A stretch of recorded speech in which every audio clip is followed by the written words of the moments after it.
From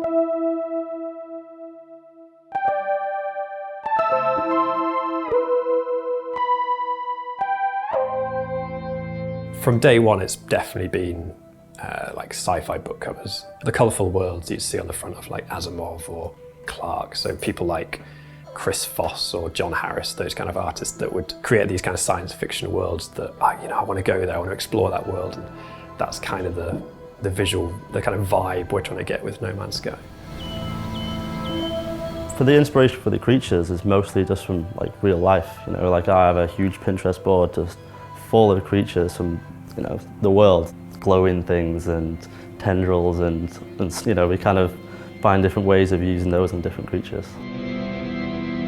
As you get close to the centre, things become a little bit more unsettling and things start to become unusual. That's how we keep that sense of progression that you want to keep going to the next planet, because for me, when I'm playing the game, that's always what I'm doing. I want to get to the next planet just to see, what weird thing am I going to see next. The sci-fi of the 60s and 70s, something like Chris Foss, right? His ships are always what I would call bloated. They're sort of illogical when you look at them. They could never have landed because they've got these round bottoms and stuff like that. We actually have to make it work. So we're trying to take these ideas and these crazy, vibrant colors, and we're trying to make it into something that's real, that you could actually walk around, that would be good for like gameplay purposes. I think that's the No Man's Sky style. It's kind of artistic and, it looks a little bit painterly, but you can hopefully feel like it's a real place. There's some sense of reality and scale that makes sense.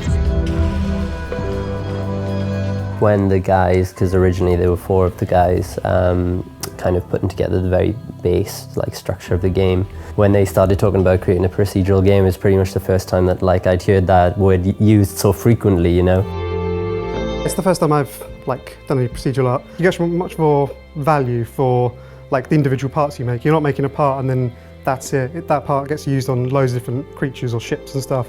Basically, you have to have the bigger picture in mind at all times, because you might be making a tiny piece of a creature or an NPC, say an ear or something like that, but that ear could show up on any creature, at any point in the game.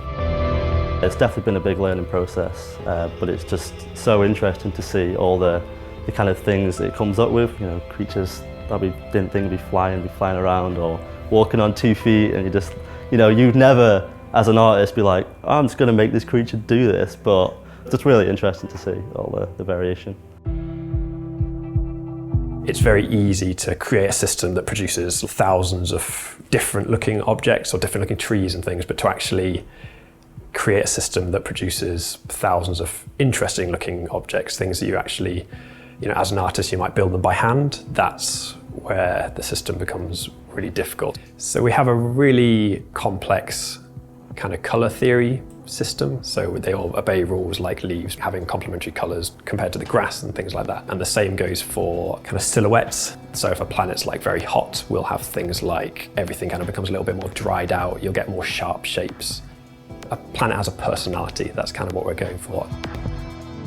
The creature's appearance is directly tied into the creatures, how they act and how they move around the world. So a large creature will, move slower, and its animation is more lumbering, as well as a predator. If a predator creature, you'll know it's a predator creature because it has more spikes, tougher skin, bigger teeth and things like that. Everything we make in No Man's Sky comes from a foundation, so we'll have a set of blueprints, and because we're all adding to these blueprints, it means that I'll not only see results that I didn't expect from a procedural system, but also, Jake might have been involved, so suddenly, I'll see some of Jake's things, and it's really cool from that point of view. Grant and Sean, they both are constantly sat next to us, basically. We're quite a small studio. Their art direction really keeps us on target, and keeps us consistent. It's quite nice. They give us the freedom to kind of make things ourselves, but if there's something they know they want in a particular way, it's nice to just be able to hassle them and say, is this what you want? And it's a lot of back and forth like that. If you're working on anything creative, you instantly lose perspective. I find it all the time, just doing my own work. So I think that's what me and Grant, to a larger extent, are there for, to just kind of keep that perspective, keep that fresh set of eyes. We definitely have a vision, but I think that's shared by all the team. I'm just there to just keep repeating the same things over and over again. I'm super excited to see what people find and what people really like. I'm hoping to see like animated GIFs and things like that of people finding weird things and sharing them with their friends and that kind of stuff, because I don't know what they'll find. At this stage of a project, usually you'll know the game inside out, you'll know every single piece of artwork, you'll be ready for it to release. And at this stage in No Man's Sky, we are still landing on planets and still meeting a creature or seeing a planet and being like, wow.